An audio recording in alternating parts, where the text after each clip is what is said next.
मैंने आपको बहुत क्लियरली बताया जो अलीमा खान साहबा ने स्टेटमेंट दिया था और जो इमरान खान साहब का कहना है, वो बड़ा क्लियरली ये बात कर रहे हैं कि उन्हें किसी बाहर वाले से उम्मीद नहीं है और ना वो किसी बाहर वाले से मदद मांग रहे हैं। हाँ, ये जरूर है कि पूरी पाकिस्तान तहरीक इंसाफ या ओवरसीज पाकिस्तानी ये चाहते हैं कि अमेरिका, बरतानिया, मगरबी ममालिक, मशरकी ममालिक, जहां जहां पर भी उनकी आवाज जा सकती है, वो पाकिस्तान में होने वाली इंसानी हकूक की खिलाफ वर्जियों को उजागर करें, पाकिस्तान की हुकूमत के ऊपर दबाव डालें कि वो इंसानी हकूक की खिलाफ वर्जियां बंद करे, आजादी इज़हार राय दे, लोगों को उनका जमहूरी हक दे और मैंडेट का एहतराम किया जाए। जिन लोगों के साथ नाइंसाफियां और जुल्म हो रहा है वो जुल्म रोका जाए और उनको इंसाफ फराहम किया जाए। लेकिन इमरान खान साहब का इन्हिसार अपने लोगों पर है, उनका इन्हिसार पाकिस्तानियों के ऊपर है। देखिए, वोट तो पाकिस्तानियों ने डालना है, पाकिस्तान में इन्वेस्टमेंट भी पाकिस्तानियों ने करनी है और पाकिस्तान को दोबारा से उठाना भी पाकिस्तानियों ने। तो बाहर वालों ने तो सिर्फ अपना मफाद देखना है। अमेरिका ने पूरी कोशिश करके देख ली इमरान खान साहब को दबाने की। हम सब जानते हैं, ये कोई छुपी हुई बात नहीं है कि किस तरीके से एक साइफर आया और उसके अंदर हकायक मौजूद थे कि इमरान खान साहब की हुकूमत गिराने का बंदोबस्त किया गया था कि अगर इमरान खान की हुकूमत गिरा दी तो ठीक है, फिर आपको माफ कर देंगे। अगर इमरान खान की हुकूमत ना गिरी इस अदम एतमाद के नतीजे में, तो फिर आपको इसका खुमियाजा भुगतना पड़ेगा। ये बड़ी खुली धमकी थी जो डोनाल्ड लू ने दी थी। उसके बाद देखा हमने पाकिस्तान में कैसे रिजीम चेंज हो गया और इमरान खान साहब की हुकूमत रातों रात गिरा दी गई। अदालतें खुल गई, कंटेनर्स पहुंच गए, कैदियों वाली गाड़ियां पहुंच गई, इमरान खान साहब के एमएनएस को उठा लिया गया, किस तरीके से पूरा निजाम हरकत में आ गया था ये हम सारे जानते हैं। जब इमरान खान साहब ने कहा था कि कोई रह तो नहीं गया इस मुल्क में जो मेरे खिलाफ ना हो, तो वाकई पूरा निजाम जो है वो अमरीकी इशारे के बाद या उनके आशीर्वाद के बाद जितने भी पाकिस्तान के अंदर लोग इमरान खान के खिलाफ थे वो मुतहर्रिक हो गए थे। और अमेरिका को इमरान खान के खिलाफ कोई जाती तौर पर नहीं था, कोई पहले से उनको इमरान खान से प्रॉब्लम नहीं थी, उसके लिए भी बाकायदा पैसा खर्च किया गया था। अब जो इतलात आ रही है, पाकिस्तान तहरीक इंसाफ एलिगेशन लगाती है, वो ये कहती है कि जनरल बाजवा ने कौम का पैसा खर्च करवाया था और उस दौर में अमेरिका में लॉबिंग करवाई थी और उस लॉबिंग का एक हिस्सा वो करार देते हैं। अमेरिका के अंदर एक साबिक सफीर हुआ करते थे पाकिस्तान के, हुसैन हक्कानी साहब, उनके ऊपर भी एलिगेशन लगाया जाता है। अभी भी आजकल वो इमरान खान साहब की सख्त मुखालफत कर रहे हैं, वो जो बयान देते हैं इमरान खान साहब के खिलाफ बयान देते हैं। लेकिन अमेरिका ने इसके ऊपर बहुत मट्टी डाली, बड़ी कोशिश की, लेकिन उनको आइडिया हो गया कि पाकिस्तान के लोग तो इमरान खान के साथ खड़े हैं, हमारी असेसमेंट गलत थी, जो लॉबिंग की गई वो गलत थी, पाकिस्तान के अवाम से दुश्मनी नहीं लेनी चाहिए और पाकिस्तान के अवाम के अंदर अमेरिका की इज्जत खत्म हो गई है। जो कुछ भी उन्होंने पाकिस्तान के अंदर रजीम चेंज ऑपरेशन की सूरत में खामोश रहकर किया, तो अब अमेरिकी पॉलिसी बदल रही है। यानी अमेरिकन ने भी इमरान खान की इस्तकामत के सामने घुटने टेक दिए हैं। इसको अब बहुत सारे लोग कहेंगे देखो जी अमेरिका आ गया इमरान खान की मदद में। अमेरिका इमरान खान की मदद में नहीं आया, वो जो उन्होंने गंद मारा है अब वो चाहते हैं कि वो गंद मजीद ना फैले। उन्हें आइडिया हो गया कि उनसे ब्लंडर हो गया और उन्होंने एक ऐसे आदमी को निकालने की कोशिश की जो अवाम के दिलों में धड़कता है। लिहाजा अब वो उनके सामने आ गई चीज और अब वो पीछे हट रहे हैं, डिफेंसिव हो गए हैं। लिहाजा अमेरिका के अंदर से आवाजें उठना शुरू हो गई इंसानी हकूक के हवाले से। इमरान खान साहब के ऊपर जो जो जुल्म हुआ उस हवाले से अब अमेरिका से आवाजें उठ रही हैं, बर्तानिया से आवाजें उठ रही हैं, यूरोप से आवाजें उठ रही हैं, नॉर्वे, स्पेन से आवाजें उठ रही हैं, ऑस्ट्रेलिया से आवाजें उठ रही हैं। पूरी दुनिया में पाकिस्तानी बोल रहे हैं इस बारे में कि इमरान खान के साथ जुल्म हो रहा है। और ना सिर्फ पाकिस्तानी बोल रहे हैं बल्कि पाकिस्तानी जहां जहां रहते हैं वो मुल्क भी ऑफिशियली बोल रहे हैं। 62 अमेरिकी कांग्रेसमैन ने एक लेटर लिखा अपने प्रेसिडेंट को और वो मैंने आपको बताया कि वो क्या है। पाकिस्तान के ऊपर उसका बड़ा गहरा इंपैक्ट आया, बड़ा खौफनाक इंपैक्ट आया। अब बर्तानिया में भी ऐसी कार्रवाई हो रही है। मजीद अमेरिकी सेनेटर्स लिख रहे हैं अपने प्रेसिडेंट को कि इमरान खान साहब के मामले में गलत हो गया है, इसको दुरुस्त किया जाए। बहरहाल जुल्मे खलीलदाद इस खित्ते के हवाले से बड़ी अहम शख्सियत है और अमेरिका के लिए इनकी बड़ी खिदमत है। तो जुल्मे खलीलदाद का जो स्टेटमेंट आया वो आपको और ज्यादा क्लैरिटी देता है कि इस वक्त अमेरिका को 4 कदम और पीछे हटना पड़ेगा इमरान खान के मामले में। उन्होंने जो ट्वीट किया ना, ये मुस्तकबिल का पूरा मंजरनामा बयान कर रहा है। जुल्मे खलीलदाद को वो बात समझ आ रही है जो पाकिस्तानियों को समझ नहीं आ रही, पाकिस्तानियों को भी समझ आ रही है। देखिए, पाकिस्तान का हर आदमी समझता है कि इमरान खान के साथ इस वक्त पाकिस्तान का मुस्तकबिल वाबस्ता है। पाकिस्तान के सियासतदान समझते हैं कि जब तक इमरान खान का मैंडेट उसको वापस नहीं करेंगे पाकिस्तान में सियासी तौर पर इस्तेहकाम नहीं आएगा। प्रॉब्लम पाकिस्तान की एस्टेब्लिशमेंट का है और एस्टेब्लिशमेंट में बैठे हुए बड़े लोगों का है। उनका प्रॉब्लम यह है कि उन्हें लगता है कि इमरान खान के साथ हमने इतनी बड़ी बड़ी ज्यादतियां कर दी हैं कि अगर इस आदमी को मौका मिलेगा तो यह हमें पीस कर रख देगा। उन्हें यह लगता है कि इमरान खान साहब जो है वो उनकी तरह का आदमी है और वो पाकिस्तान को नहीं देखेगा बल्कि वो अपना बदला ले लेगा उनसे। अब वो इमरान खान से डरे हुए हैं, इमरान खान से खौफजदा है। आपने देखा कि मैंने 2-4 दफा ऐसे मूवीज में देखा कि अगर कोई शेर को पकड़ ले और जकड़ ले ऊपर से 2-4 लोग मिलकर, तो वो डर के मारे छोड़ भी नहीं हो। उन्हें लगता है कि टाइगर को हमने छोड़ा तो ये हमें खा जाएगा, ये छोड़ भी नहीं सकते और चीखे भी मार रहे हैं। तो इमरान खान को पकड़ने वाले पकड़ के तो खड़े हैं और पकड़ के थक गए, लेकिन उन्हें यह आइडिया कि जिस वक्त हम इन्हें छोड़ेंगे तो ये बजाय भागने के ये वापस मुड़ के हमला करेगा। ये खौफ है और कोई बात नहीं है। ये खौफ उन्हें जीने नहीं देता क्योंकि उनके स्टेक्स इतने बड़े हैं पाकिस्तान के अंदर कि उन ताकतवर लोगों को यह लगता है कि अगर इमरान खान वापस आएगा तो हमारी ताकत ना सिर्फ कम हो जाएगी बल्कि चैलेंज हो जाएगी, अवाम की ताकत इमरान खान के साथ शामिल हो जाएगी और इमरान खान हमेशा के लिए एस्टेब्लिशमेंट को दबा लेगा। और फिर एस्टेब्लिशमेंट ने जो पाकिस्तान के ऊपर लंबे अरसे तक रूल किया है, ताकत के बलबूते पे हुक्मरानी की है, वो हुक्मरानी वैसे नहीं रहेगी। अब इसमें जो है वो जुल्मे खलीलदाद का स्टेटमेंट है, वो मैं आपको बता देता हूं। उन्होंने जो ट्विटर के ऊपर ट्वीट किया, उन्होंने कहा कि पाकिस्तानी हुकाम को वाकई में इमरान खान को फौरी तौर पर रिहा करने की जरूरत है और उसकी उन्होंने 3 वजूहात लिखी है। नंबर 1 वजह जुल्मे खलीलदाद लिखते हैं कि यह मफामत के लिए बहुत जरूरी कदम है, जो कि पाकिस्तान के इस्तेहकाम के लिए नहायत जरूरी है। लाखों पाकिस्तानी ये मानते हैं कि इमरान खान गलत इल्जामात के ऊपर जेल में बैठा है, यानी झूठे इल्जामात पे उसको जेल में डाला गया है। यह बात मुझ पर भी अया है, यानी मैं भी ये जानता हूं और लाखों पाकिस्तानी भी ये मानते हैं कि इमरान खान के साथ इस वक्त जो कुछ भी हो रहा है वो कानूनी नहीं है, वो ज्यादती है, नंबर एक। और पाकिस्तान में इस्तेहकाम के लिए जरूरी है कि इमरान खान बाहर है, ये एक नंबर है। नंबर दो, ये कह रहे हैं कि जब इस्तेहकाम आएगा पाकिस्तान में तो फिर उसके बाद पाकिस्तान की मईशत को तकवीयत मिलेगी। और इस वक्त पाकिस्तानी भी और गैर मुल्की भी दोनों पाकिस्तान में सरमायाकारी करने से गुरेज कर रहे हैं, क्योंकि पाकिस्तान में इस्तेहकाम नहीं है। यह दूसरा नुकता है कि इमरान खान को छोड़ोगे तो इस्तेहकाम आएगा तो सरमायाकारी आएगी, पैसा पाकिस्तान में आएगा। नंबर तीन नुकता उन्होंने उठाया कि इससे पाकिस्तान के अमेरिका के साथ ताल्लुकात भी बेहतर हो सकते हैं। अच्छा, उसकी वजह वो ये बता रहा है कि अभी तो बेहतर नहीं हो सकते, जो बाइडन इमरान खान से उतने खुश नहीं है। हालांकि उन्हें यह आइडिया हो गया है कि इमरान खान के साथ बदतरीन ज्यादती के बावजूद इमरान खान को तोड़ा नहीं जा सका। वो आज भी अपने पूरे कद के साथ खड़ा है और आज इवन जो बाइडन के अपनी पार्टी के लोग जो बाइडन को लिखकर कह रहे हैं कि नहीं, इमरान खान के साथ ज्यादती हो रही है, इसको रोका जाए।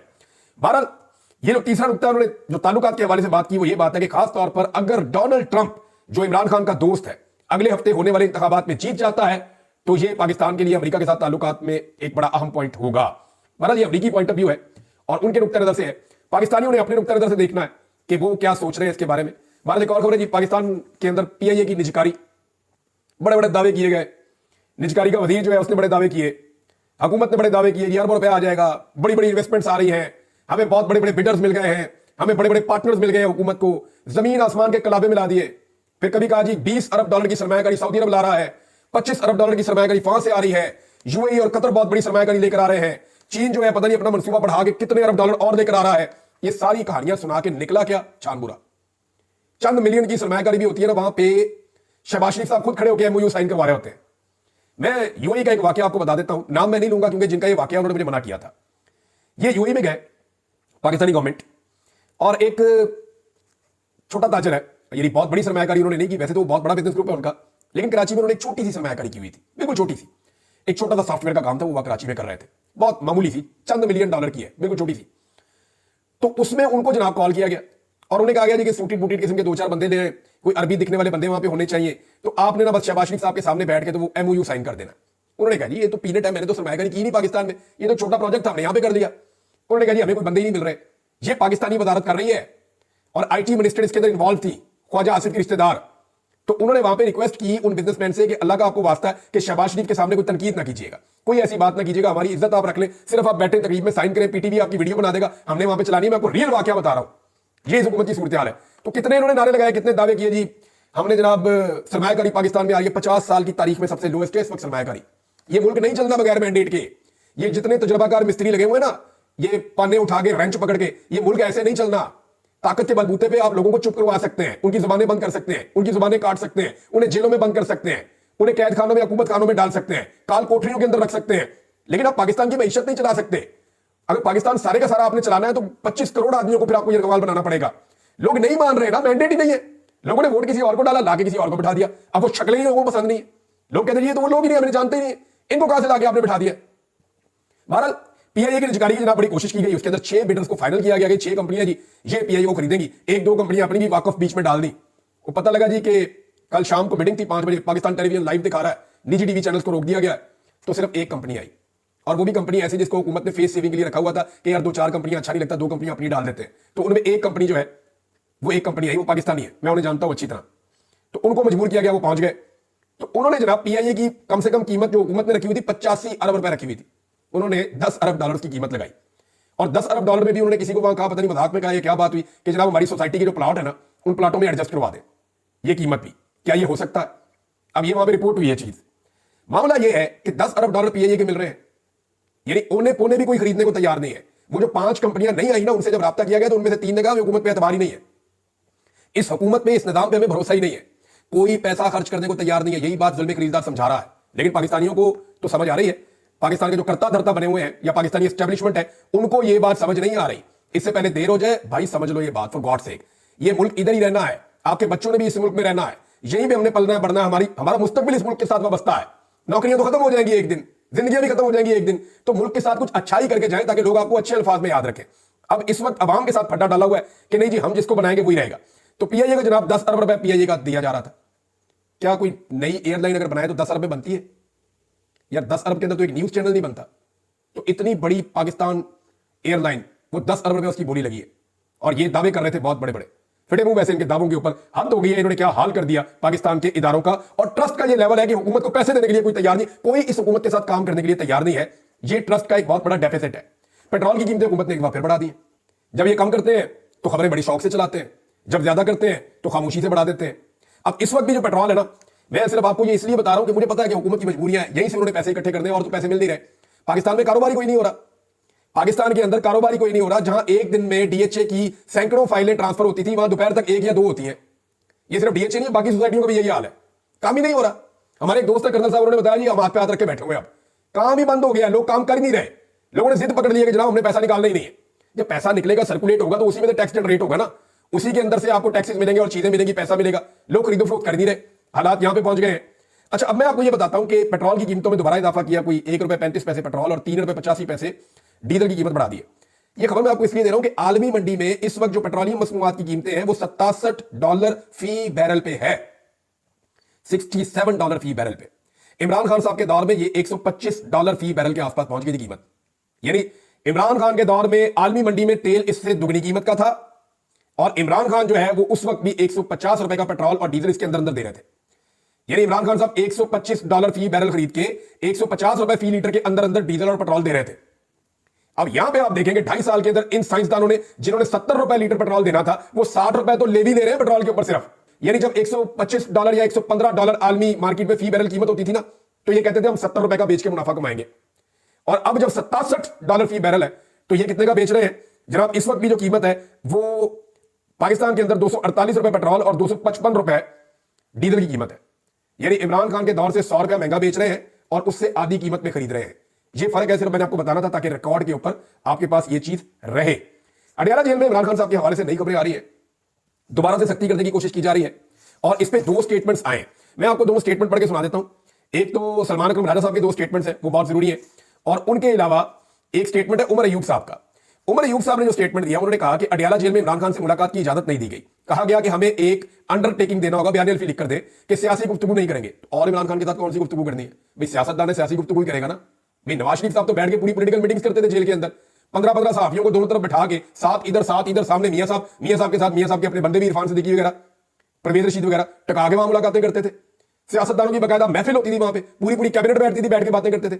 तो इमरान खान साहब ने नॉन पॉलिटिकल बात तो करनी नहीं, पॉलिटिशियन पॉलिटिकल बात करेंगे वो। तो उन्होंने कहा कि सियासी गुफ्तगू नहीं करेंगे। जब मैं जिम्मेदारान का नाम लेता हूं तो मीडिया मालकान की टांगे कांपती हैं, टांगों में सांस डाले और मुल्क के लिए खड़े हो जाए। ये जनाब उमर अयूब साहब ने क्लियरली बात की है। अब सलमान अकरम राजा साहब ने कहा कि अब ये 27वीं तरमीम के जरिए फौजी अदालतों का क्याम चाहते हैं ताकि बंद कमरों में आपको और मुझे सजाएं दी जा सके। हम इसके खिलाफ अवाम में जा रहे हैं, ये हमारी शराफत का मामला है। हम बारहा एस्टेब्लिशमेंट को कह चुके हैं और आज भी कहते हैं कि पाकिस्तान की बड़ी सियासी हकीकत को मसलने की कोशिश ना करें, आप नाकाम होंगे। इस इलेक्शन के नताइज को अदालतों से ठीक होने दें। ये जनाब सलमान अकरम राजा साहब का स्टेटमेंट है। एक चीज आपको बता दूं, हमारे एक सहाफी है सीनियर, नादर बलोच साहब, वो जाकर मिले हैं मुस्तफीन साहब को, वो वकील जिन्होंने कादी फायद ईसा साहब पे थोड़ी सी तनकीद कर दी थी। आपको पता उन्होंने क्या बताया? जो उन्होंने बताया ना, अगर आप वो पढ़े तो आप लड़स जाएंगे। वो बता रहे वो पहचान नहीं पा रहे सही तरह, इतना उन पर टॉर्चर हुआ है, वो बात नहीं सही तरह कर पा रहे। उन्हें एक जुमला बोलने में बहुत दफा रुक रुक के वो बोलते हैं। 4 दिन के अंदर उन पर इतना टॉर्चर करके इतना बदतरीन हालत उनकी कर दी गई है। ये कादी फायद ईसा है जिनके लिए आज सारे लोग चिल्ला रहे हैं। मुझे हैरत होती है जो सहाफी शहीद अरशद शरीफ के लिए नहीं बोले, वो कादी फायद ईसा के लिए बोल रहे हैं। और कादी फायद ईसा के साथ हुआ क्या? किसी ने उसकी गाड़ी को हाथ लगा दिया। अव्वल तो सवाल यह होना चाहिए कि एक रिटायर्ड जज सफारत खाने की गाड़ी में क्या कर रहा था? भाई जिन्होंने बुलाया या तो वो गाड़ी दे दे या वहां पे टैक्सी लेकर चले जाए। सफारत खाने की गाड़ी में एक रिटायर्ड जज जा रहा है, इस पे कोई सवाल नहीं उठा रहा, इस पे कोई बात नहीं कर रहा कि उसकी गाड़ी को सिर्फ हाथ लगाया। यास्मीन राशिद की गाड़ी को मार मार के तोड़ दिया था, टीन डब्बा बना दिया था, उसके ऊपर ये कभी नहीं बोले थे। तो कादी फायद ईसा में ऐसा क्या है? एक्चुअली ये कादी फायद ईसा को नहीं, निजाम को गालियां पड़ रही है। तो निजाम जो है वो इनका लाडला है और इन्हें लगता है कि निजाम को कोई उंगली भी लगाएगा ना तो ये चीखे मारते हैं।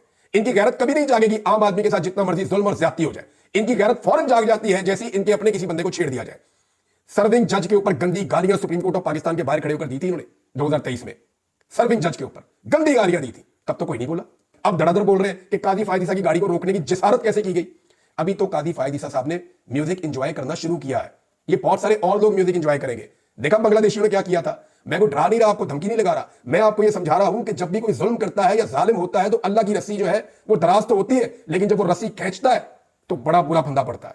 ये सबको सामना करना पड़ेगा। जो जो जालिम है उसको जवाब देना पड़ेगा, आज नहीं तो कल देना पड़ेगा। इमरान खान साहब के लिए जनाब एक बड़ा एहतजाज अनाउंस किया गया है 10 डाउनिंग स्ट्रीट में, और उसके लिए बाकायदा पोस्टर्स जारी कर दिए गए हैं। संडे को यह एहतजाज होगा 3 तारीख को नवंबर की, और इस एहतजाज के अंदर जुल्फी बुखारी, अदर मशवानी, शहजाद अकबर तीनों ये वहां से शामिल होंगे और बड़ी तादाद में कारकुनों को बुलाया गया है। इमरान खान के हक में एहतजाज किया जाएगा। कासिम सूरी, शहबाज गिल जो है वो अमेरिका से स्पेशली इसके लिए आ गए हैं, और आलिया हमजा साहिबा जिनका एक बहुत बड़ा नाम है पाकिस्तान तहरीक इंसाफ में, बड़ी इन्होंने कुर्बानी दी है, ये भी स्पेशली इस एहतजाज के अंदर शिरकत करेंगी क्योंकि पोस्टर में इनका चेहरा मौजूद है। तो देखते हैं कि बर्तानिया में होने वाला यह एहतजाज कितना इंपैक्टफुल होता है। अब तक इतना ही, अपना ख्याल रखिएगा, अपने चैनल का भी। अल्लाह हाफिज।